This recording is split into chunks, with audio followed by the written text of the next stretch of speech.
The Roman numeral classic known as Super Bowl X was to be witnessed not only by the 80,187 in the Orange Bowl, but well over 80 million TV viewers, the largest audience in television history. The pre-game festivities merely stoked the fires for the main attraction, the two finest teams in professional football. The surprising Dallas Cowboys were the Cinderella team of the NFL. Relegated to the purgatory of rebuilding before the season began, Dallas parlayed a new spirit and some last-minute miracles into a storybook season that would culminate with this, their third visit to the Super Bowl. While Dallas needed miracles to reach the summit, Pittsburgh had few pitfalls along the way. For the Steelers had gone from Cinderella status to establishment powerhouse in a single year. Standing between them and a second Super Bowl victory was the master of innovation, Tom Landry. With Landry's slide rule mind on the sidelines and Roger Staubach on the field, Dallas has a nearly unbeatable combination. For Staubach personifies the quarterback as a leader, and his talent is indisputable. His counterpart in Pittsburgh is that famed country singer, Terry Bradshaw. With the stature of Super Bowl IX's Tiffany Trophy behind him, the new Bradshaw is confident and mature. Two teams, both with strong young quarterbacks, but one major difference, Pittsburgh's great steel curtain defense. In all of football, there is no match for it. Super Bowl X, like the 9 others before it, had an abundance of pageantry and pizzazz. But for the first time, the carnival of color was completely overshadowed by the game itself. For Super Bowl X was the most exciting Super Bowl ever.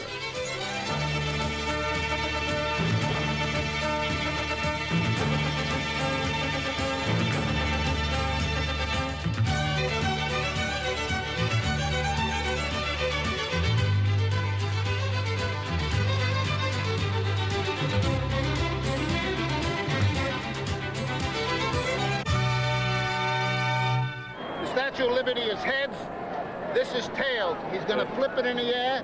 Pittsburgh is the home team, so Dallas will tell me which guy's going to call it while the coin is in the air. Right. Who's going to call it? Me right here. I'll call it. All right. When it's on. All right, you fellas say when while it's in the air, and I'll repeat. She's going to bounce about 3 feet in the air. Wherever it rests. Ready? Go. You got it here. Heads is called. It is heads. That's right. It's a man's foot. That's all right. Dallas, take the ball. Take the ball. Which way do you want to go, Andy? They're taking the ball? They've got the ball. They always want the ball. Defend this thing. You'll defend that one. All right, let's line up so that people understand this. Good luck, Dave. About to where we are. Good luck. Right.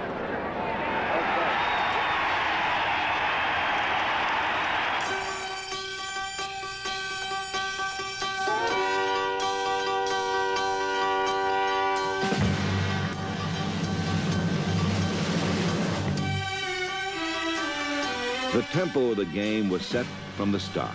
Dallas's reverse on the opening kickoff surprised Pittsburgh, and only Roy Gerella kept Tom Henderson from going all the way.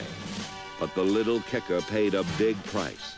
He suffered badly bruised ribs that would affect his performance all day. Dallas's flim-flammery had given them the ball in Steeler territory, and already everyone sensed this Super Bowl would break the mold. On the first play from scrimmage, L.C. Greenwood stripped Roger Staubach of the ball. Center John Fitzgerald was on the spot, but the Cowboys were forced to punt. Dallas soon got a second, even better chance when Pittsburgh punter Bobby Walden dropped the ball, and the Dallas special teams swarmed quickly in on their prey.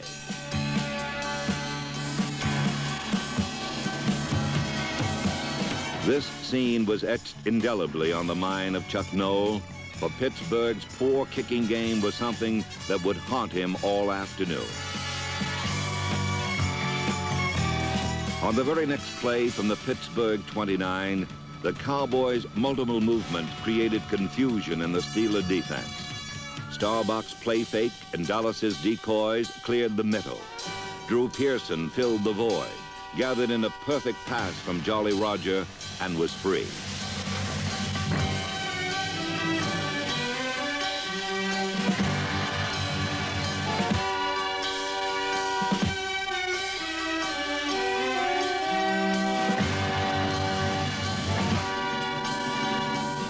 Steelers were stunned. It was the only touchdown they permitted in the first quarter of the entire season, a total of 17 games. The Cowboys had made it look easy. But led by Terry Bradshaw, the Steelers came roaring back. Lynn Swann's kangaroo catch put Pittsburgh in close. Then Bradshaw crossed up the Cowboy computer with play 333, an unusual three tight end formation that the Dallas defense knew Pittsburgh always ran from. When number 72, Jerry Mullins, went in motion as the third tight end, the Cowboys defense followed him toward the middle. But Bradshaw rolled right and hit a wide-open Randy Grossman for the touchdown that tied the game.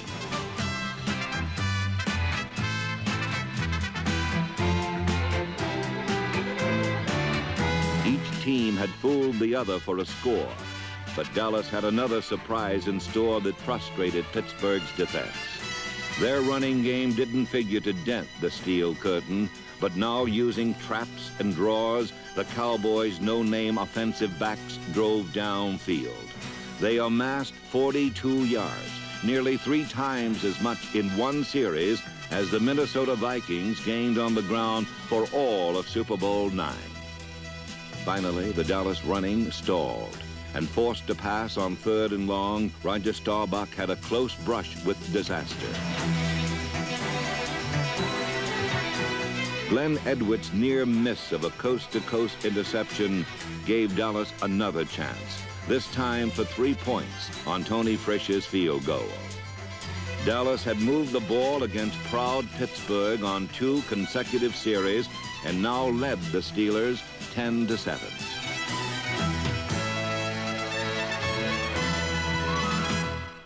Start of the second quarter, Pittsburgh stormed back through the air.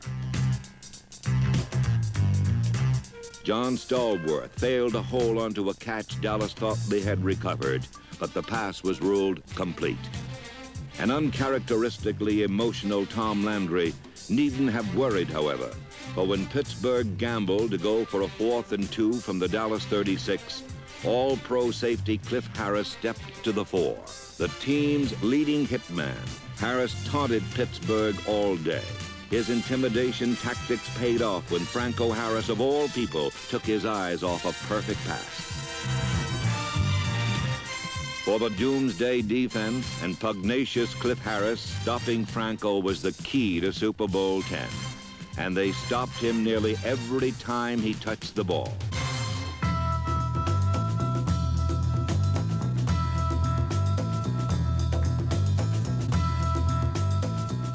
Franco Harris has the unique ability to cut back against the grain, leaving opponents flailing at air. But today, Pittsburgh's big gun was fired 27 times for only 82 yards.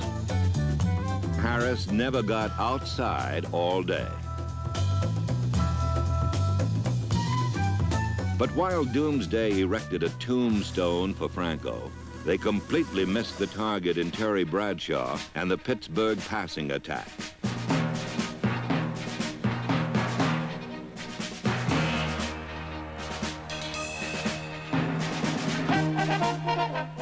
Error-free and seemingly with hours of pocket time, the rifle-armed Steeler quarterback exploited the Cowboys through the air.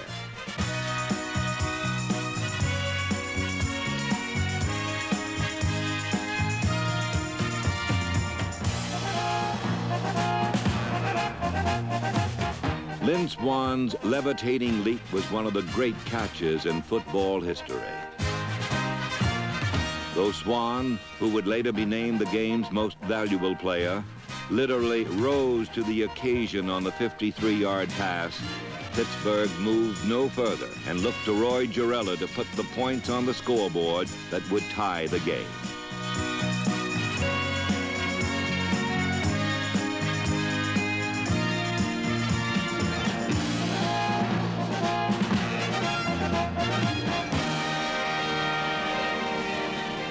It was the first of 3 kicks Gerela would miss on the day, but the modest 10-7 score in no way reflected the furious action crammed into the first half of Super Bowl X.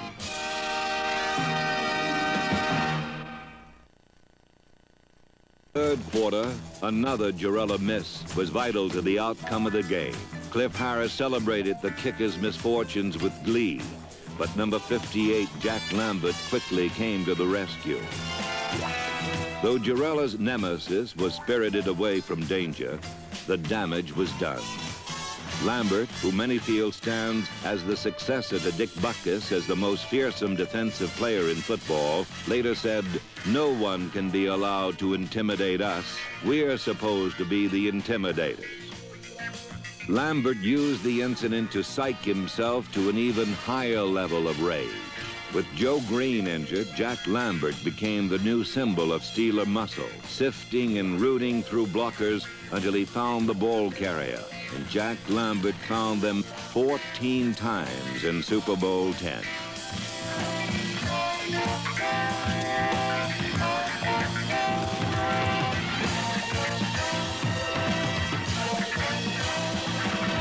Harris's harmless heckling and Lambert's inspired reaction to it became a turning point for the Steel Curtain defense, and the Dallas Cowboys paid the price.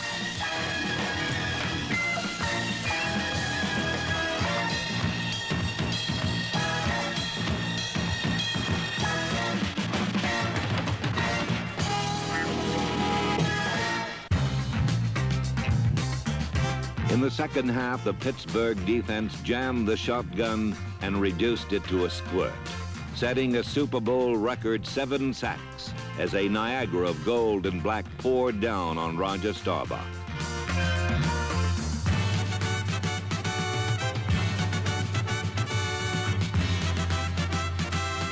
Pittsburgh's Steel Curtain had physically taken control of the game, but despite their mastery on the field, what takes place on the sidelines is of equal import to a well-coordinated defense. They've been running that P13 IC. They've been I-ing fat seats. And with pass protection I and the I formation, screw the pass. It's play, pass, or run, so the hell with the pass. You get pass for a pass influence with an I, play the run. Because they got him to rush upfield, and that's when they've been running that delayed P13. That's what they were. Yeah. And the other thing is they ran a ride 35 and they cut all the way behind you. You can't help with that. That's got to be Lambert and that's got to be LC. When he sees that, he's got to close it. Because you start screwing with that, they're going to go up inside of you. We're lucky we got out of that series. We got a lot learned there with 3 points. We ought to be all right. Despite Pittsburgh's defensive dominance, the game was still 10-7 and belonged to Dallas. Then at the start of the final period, Dallas was forced to punt near its end zone. Chuck Noll called for an uncommon all-out rush with 10 men poised at the line ready to charge the punter. Mitch Hupps never knew what hit him. Reggie Harrison's kamikaze charge blocked the ball and sent it out of the end zone for a safety. As so often happens in pro football, a pivotal play was made by the special teams.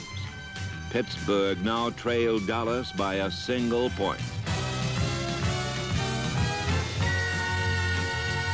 The safety meant more than 2 points, for with a free kick coming, Pittsburgh would have good field position and the opportunity to score again. Indeed, the kick was taken by Mike Collier, and the rookie returned it inside Dallas territory. With their backs to the wall, the Doomsday defense played tough, and Pittsburgh came up short of a first down.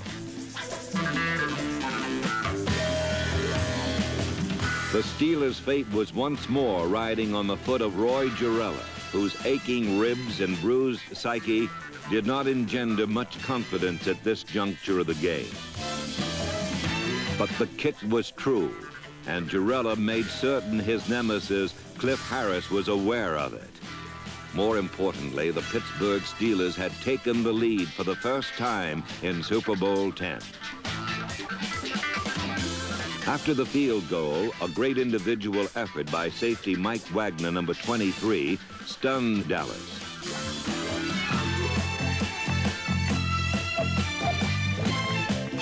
On the same play that earlier had worked for a touchdown, Wagner had gambled and won. The Steelers safeties were supposed to kick out, go deep, which would allow Drew Pearson to cut across the middle alone, as he did on his first period touchdown. It's been our bread and butter play all season, Roger Staubach said later. It was the first time it didn't work. Wagner's great play put Pittsburgh deep.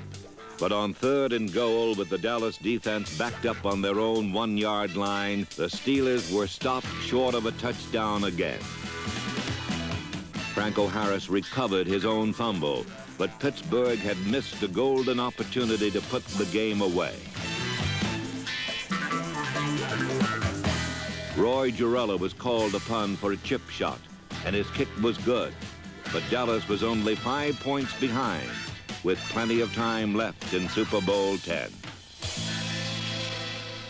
Today, Mark Washington had been a target for the Pittsburgh air attack. Now on 3rd and 4, Bradshaw read a blitz that would leave the cornerback exposed in single coverage with Lynn Swann. The result is Super Bowl history.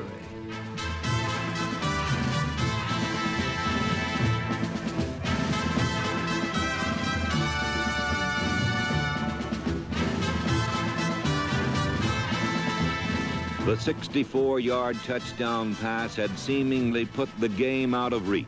But while the graceful Swan was celebrating at one end of the field, Terry Bradshaw had been knocked senseless at the other.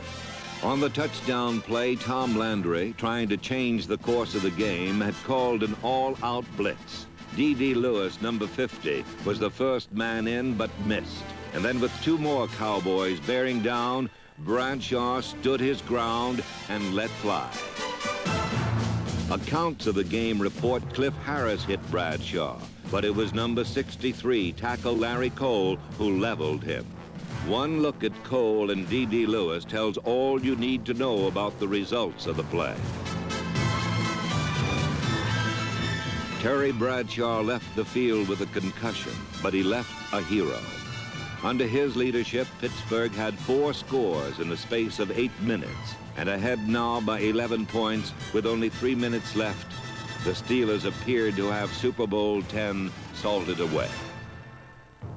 But if Pittsburgh thought the issue was settled, Dallas didn't. With the clock running, the Cowboys came winging downfield on the arm of Roger Staubach.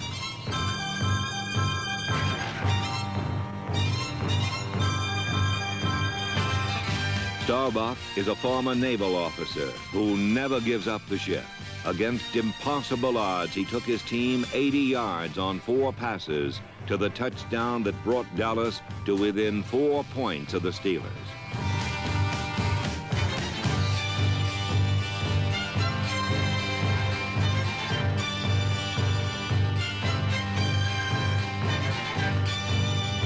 Every one of the 80 million plus who watched this game knew what was coming next.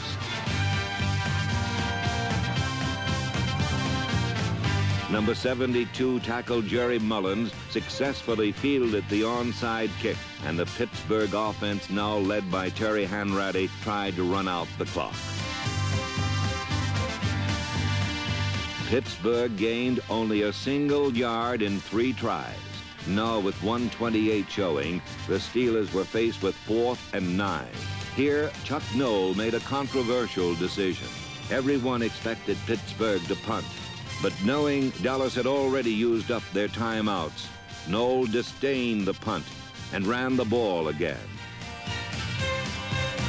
Needing 9 yards, it wasn't even close, and Dallas had another chance to score.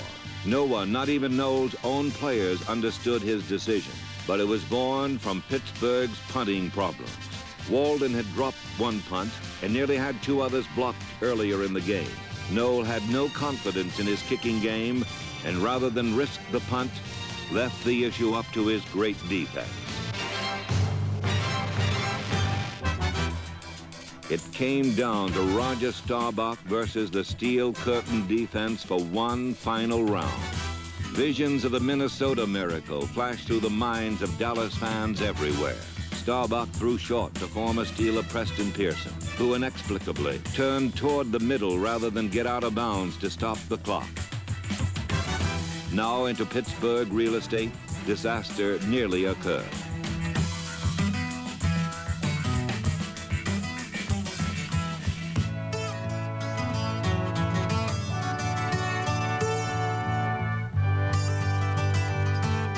12 seconds left, and the cool courage of Staubach contrasted with a frantic finish, but the quarterback was throwing against a stacked deck.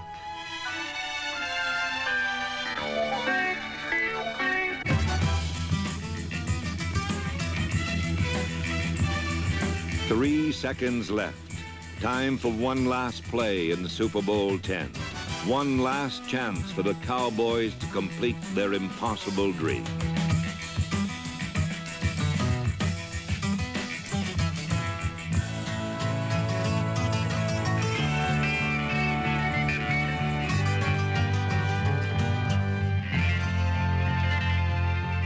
With Glenn Edwards' interception, Pittsburgh's victory was secure.